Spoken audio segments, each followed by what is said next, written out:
බණ්ඩාරනායක මැතිනිය ආර්ජී මහත්තයා බොහොම ඉක්මනින් මිය ගියා. ආර්ජී මහත්තයා පෙරදුනා. ආර්ජී මහත්තයා ත්‍රිකුණාමලයයි දඹදිවයි දෙකම ඉල්ලුවා. ආර්ජී මහත්තයත් එක්ක තමයි මම මුලින්ම ත්‍රිකුණාමලයේ ගියේ. එයාට ලොකු අක්කර 500ක විතර ඉඩමක් තිබුණා එහි මූදත් එක්ක. අපි එහෙ ගිහිල්ලා වැඩ කරා. මේ සිංහල මිනිස්සුන්ගේ තියෙන හැඟීමක් නැතිකම, තමන්ගේ ජාතිය පිළිබඳව කැක්කුමක් නැතිකම, රට ගැන තියෙන කැක්කුමක් නැතිකම, ආගම දහම ගැන කැක්කුමක් නැතිකම දැඩි ලෙස බලපෑවා අපේ රටට. නමුත් ආර්ජී සේනානායක මහත්තයා මම දැකපු දේශපාලනඥයන් සහ මිනිසුන් අතර ශ්‍රේෂ්ඨ දේශප්‍රේමියෙක්, අපේ ආගම දහමට දැඩි ලෙස ගරු කරපු කෙනෙක්. කොහොම හරි ආර්ජී මහත්තයා 70 වගේ අභාව ප්‍රාප්ත වුණා. ඊට පස්සුව සිංහල තරුණ සංවිධානයේත් නෑ 77 වෙනකන් අපි සිංහල තරුණ සංවිධානයේ ගියා. නමුත් 77 ජයජවර්ධන මහත්තයා බලයටපත් වුණාට පස්සේ අපේ සංවිධානය බිඳ වැටුණා. ඊට පස්සේ මම ටික කලක් ගිහලා වෙනම හැදුවා සිංහල මහජන පෙරමුණ කියලා එකක්. මම හැදුවා. අදලා ඒක හදන්න හේතු කිහිපයක් වුණා.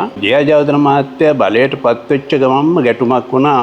තරමක් ලොකු ගැටුමක්. යාපනයේ සිංහලයින්ට ගැහුවා. ගැහුවාම විශාල සිංහල පිරිසක් අනාථ වුණා. ඒක පිළිබඳව කිසිම කෙනෙක් සමිතියක්වත් කවුරුත් උනන්දුුනේ නෑ. ඒ ගුටි කාපු එක ගැන අපිට ගහලා අපේ මිනිස්සු එළෙව්වා. ඔය 1977න් පස්සේ දහම් 77 මුනේ දිනපු ගමන් ජයජවර්ධන මහත්තයා. ඊට පස්සේ ඒ ගැහුවා ගුටි කාලා හිටියා. එතකොට එකපාරටම ජයජවර්ධන මහත්තයා කොමිසමක් පත් කළා. හිටපු අග්‍රාමාත්‍යකාර MC සංසෝනි මහතාගේ ප්‍රධානත්වයෙන් සංසෝනි කොමිසම කියලා. ඒ කොමිසමේ කොමසාරිස් හැටියට පත් කරේ අග්‍රාමාත්‍යකාර සංසෝනි. 1977 අගෝස්තු සැප්තැම්බර් මාසවල ඇති වුණු කෝලහලේ කුමක් නිසා ඇති වුණාද? මෙවැනි කෝලහල ඇති වෙන්න හේතුව මේව වළක්වන්නේ කොහොමද? මොකද්ද මේකේ හේතු කියලා කරුණු හොයන්නේ කොමිසම පත් කළේ. ඒ කොමිසම පත් කළා 3 මාසයක් විතර යනකම් මම බලන් හිටියා. අපිට විරුද්ධව තමයි දැන් කොමිසමේ සාක්ෂි යන්නේ. සිංහල ජාතියට විරුද්ධව. ඉතින් මේක හරීම වේදනාවක් මට ඉවස ගන්න බැරි. ඒ නිසා තමයි සිංහල මහජන පෙරමුණ හැදුවේ. හැදුවාම මට එකතු වුණා ඒකට මහාචාර්ය එෆ්.ආර්. ජයසූරිය මහත්මයා. මේ ළඟදී මිය දුණු මගේ කල්යාණ මිත්‍ර භූමිපුත්‍ර පක්ෂයේ පස්සේ හැදුවේ යා. නමුත් එතුමා හරිශ්චන්ද්‍ර විජේතුංග මහත්මයා, මහාචාර්ය තෙන්නකෝන් විමලානන්ද, විශේෂයෙන්ම මතක් කරන්න ඕන ශ්‍රේෂ්ඨ නීතිඥයෙක් හිටියා මට බොහෝම මේ ව්‍යාපාරවලට හිටපු අධිනීතිඥ WP ගුණතිලක මහත්මයා, ආචාර්ය නාත් අමරකෝන් මහත්තයා. ඒ වගේ විශේෂයෙන්ම මතක් කරන්න ඕන මේ මගේ සිංහල පෙරමුණේ හිටපු අය, හිටපු සර්වේ ජෙනරල් මිනුම්පති CT ගුණවර්ධන මහත්මයා. එයා ක්‍රිස්තියානි. එයා බෞද්ධ වුණා මම නිසා උගා. ජාතික ඇඳුම පවා ඇඳේ. තාම ශ්‍රේෂ්ඨ පුද්ගලයෙක්. ඇත්තටම ඒ ව්‍යාපාරයෙන් ඒ පාර සල්ලි තිබුණේ නැහැ. මං කිව්වා දැන් සංසෝනි කොමිසම ඉදිරියේ දැන් සාක්ෂි ඉදිරිපත් කරනවා දෙමළ සහෝදරයෝ සහ අනිකුත් අය. අපේ පැත්තෙන් මොකුත් නැහැ. දැන් චෝදනා තියෙන්නේ සිංහල පැත්තේ. සිංහල කට්ටිය ඔක්කොම ගුටිත් කාලා චෝදනා දෙන්නේ නැත්නම් කොහොම අපේ පිටට දාන්න. දැනුත් එහෙමයි අපේ ආන්දර. ඔව් එතකොට ඒකට දෙමළ නීතිඥ මාත්‍ර 54 දෙනෙක් පෙනී හිටියා. රාජනීතිඥ කදිරගාම, නීතිඥ අණ්ඩවුඩ්, නීතිඥ බාට්ලට්, කන්දසාමි, මෙහෙම කියලා නීතිඥවරු 54. අපිට කවුරුවත් නැහැ දැන්. කොමිසම යනවා. ඊට පස්සේ ඒ කාලේ ඇත්තටම මේ රටට ජාතියට ආගමට සංස්කෘතියට නිර්භයව ලිව්ව කිව්ව පත්තරයක් තමයි දවස පත්තරේ. ඒකට ඒගොල්ලෝ මාවත් නිතර කන්ටැක්ට් කරනවා මේ තොරතුරු බලන්න. ඒකට ඒ පත්‍ර හිටියේ ඒ කාලේ රෝහණ ගමගේ කියලා මහත්තයා දැන් අබවපත් ඉතාම හොඳ මහත්මයෙක්. සාමාන්‍යයෙන් මං ජීවිතේ කිසිම දවසක මාධ්‍යට කතා කරලා නැහැ. මාධ්‍ය මා පස්සේ ආයුතුයි කියන මතයක හිටියේ. දැන් ඔබ ආවෙත් එහෙම. මම සාමාන්‍යයෙන් මාධ්‍යට කතා කරන්නේ බොහොම අමාරුයි මේකුණත් අපිට සම්බන්ධ නෑ ඉන්ටර්වියුස්. නම එපාර මම බැරි තැන රෝහණ ගමගේට කතා කරා. අපි හොඳ යාළුවෝ. මං පොඩි වැඩක් කරන්න තියෙන රෝහණ මහත්මයා මේ අනාථ වුණු සිංහලයෝ දැන් තවත් අනාථ වෙලා ඇති. ඒගොල්ලොන්ට කියන්න මේ ලිපිණයට ඒගොල්ලොන්ට වෙච්ච හානිය ලියලෙවන්න කියලා. ලියලෙවනවට වැඩිය උනේ මේගොල්ලෝ එක 50කට එකපාරට පන්සලට. ඇවිල්ලා දැන් ඒගොල්ලොන්ට යන්න තැනකොත් මට නවත්ත ගන්නත් උනා. දැන් මට කන්න බොන්න දෙන්නත් උනා. මම හරි විශාල මට අතේ සත පහක් නැහැ. ඒ පාර නාගවිහාරේ නායකවරුත් ටෙලිෆෝන් කරා. මොකද නායකයනේ මේ මට ප්‍රශ්නයක් නැහැ මම මාතරේ යනවා. ඔහෙන් දැන් කරුණාවති අම්මලා තාත්තලු කර්තාව කට්ටියක් එයි මොනවා හරි කරන්න කියලා. ඉතින් ඒ පාර ඒගොල්ලෝ නවත්ත ගත්තා. ඊට පස්සේ අධිනීතිඥ WP ගුණතිලක මහත්තයා විශාල මෙහෙවරක් කළා. මේගොල්ලෝගෙන් කරුණ අහලා අධිනීතිඥ විජේතුංග මහත්තයා තව පස්සේ කරුණාත්මක කියලා නීතිඥ මහත්තයෙක් ගාල්ලේ හිටපු. අපි දෙන්න මිත්‍රයි. එයත් මේකට ඉදිරිපත් වුණා. අපි සංසෝනි කොමිසම ඉදිරියේ සිංහල මහජන පෙරමුණ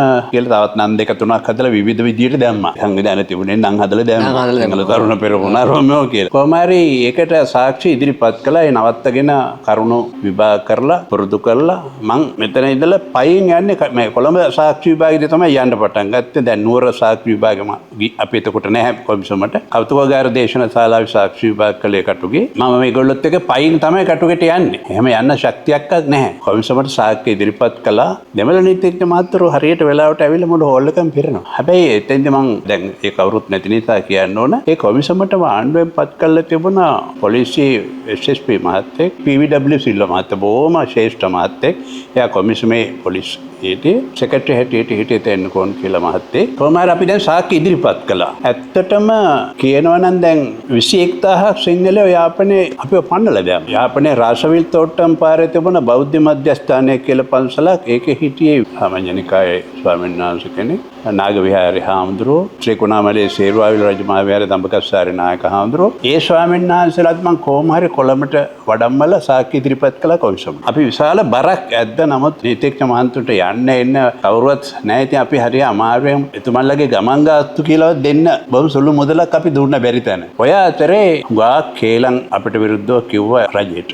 අදත් එහෙමනේ. ඔව් අදත් එහෙමනේ. අදත් සිංහලයට විරුද්ධව තමයි කේලම් කොච්චරද කියනවනම් මම දවසක් සංසෝනි කොමිසමට ගිහිල්ලා පන්දලට එනකොට පන්දලට නෝටිස් දාලා රජයට පවර ගන්න. ඒකම මම පත්‍රයකොත් පටන් ගන්න මේ රූපවාහිනී සංස්ථාව ගා තිබ්බ හාමුදුරන්ගේ පන්සල. ඔයිට මෙහා පන්සලේ. හැබැයි ඒ පන්සලේ මහා මෙහෙවරක් වුණා. ඒව තව පස්සට කියමු අපි. ඊට පස්සේ කොමිසම නෝරදි ඉදිරිපත් වෙන්න මට බැරි වුණා. නමුත් ත්‍රිකුණාමලයේ කොමිසම යනකොට මාත් කෝච්චිය නැගලා නීතිඥ මහත්වරු ලේස්ති කරගෙන ත්‍රිකුණාමලයේදී විශාල ගැටුමකට වෙඩිත් තිබ්බා හේදී. හැබැයි එවකට ත්‍රිකුණාමලයේ බලය අපිට තිබුණේ ඉතාම ශ්‍රේෂ්ඨ පිරිසක් හිටිය එළවලු මාකට් එකේ සහ මාළු මාකට් එකේ. ඒගොල්ලෝ මට බොහොම කරගහලා උදව් කළා. අපිට නවතින්න තැනක් නැතුණා. ඔය අතරේ එතකොට පොලිස්පති හිටපු ආනසෙනවි රත්න මහත්තයා මහත්තයා මාව හම්බ වෙන්න. මට කිව්වා මං මොකද කියලා. එතකොට කිව්වා මේ පොලිසියට චෝදනා තියෙනවා අපිට නීතිඥයෝ නැහැ කියලා. මං කිව්වා මං ඒක කවර් කරන්නම් කියලා. හැබැයි අපිට උදව්වක් කරන්න කිව්වා. මොකද්ද කරන්න ඕන? මං කිව්වා අපිට ඉන්න තැනක් ඕන කියලා. ක්ලිප් කොටේජ් කියලා අපේ බංගලෝ එකක් තියෙනවා ත්‍රිකුණාමලේ කොණුසරන් කෝවිල ගාව. ඒක අපිට දුන්නා. අපි දැන් ඒකේ නැවතුණා. ඊට පස්සේ එළවලු මාකට් එක සහ මාළු මාකට් එක අපි රැස් කරා. ඒගොල්ලෝ කිව්වා එළවලු කෑම වලට දැන් කුක් කෙනෙක් වෙනම ඉන්නවා. ඒකට කෑම ද්‍රව්‍ය ඒගොල්ලෝ දෙනවා කියලා අපිට කන්න. එතකොට ටැක්සි ස්ටෑන්ඩ් එකක් තිබුණා. ඒගොල්ලොත් පොරොන්දු වුණා අපිට කොහොම ළඟ ඒවට නොමිලේ යන්න. මම මේව සංගවන්නේ නැතුව දැන් කිය යුතුයි අපි විඳපු දුක් වේදනා. කොහොම හරි සංසෝනි මහත්තයා බර්ග ජාතිකී අග්‍රවිශ්වකාරය හිටු. එතුමාගේ කාර් එක එළෙව්වේ මේ ධර්මසේන කියලා පොලිස් රාලාමි කෙනෙක්. ඒකට දෙනවා නිලකාරය. මම දැන් ක්ලිප් කොටේජ් එකේ ඉන්නකොට ධර්මසේනාව මම මොකෝ බං. හරි වැඩි යන්න සංසෝනි බොනෝයකෝ දෙමළයත් එක්ක සිංගස් ක්ලබ් එකේ. මේව කියලා තියන්න ඕන. ඒ මම කතාවක් නොකියපුවම. ඊට පස්සේ මම ටැක්සියක් ගෙනනම් මං ගියා සිංගස් ක්ලබ් එකට. යනකොට වරදක් නෙවෙයි සම්බන්ධයෙන් සංසෝනිලා මේ ඔක්කොම එකට බොනවා. ඊපස්සේ මම පොලිසියට ඇවිල්ලා කෑ ගැහුවා මට පැමිණිල්ලක් දාන්න ඕන කියලා. එපාර එතකොට OIC මහත්තයා හිටියේ SSP මහත්තයෙක් හිටියේ ජයසූරිය කියලා. දැන් මැරිලත් ඇති සමහර විට.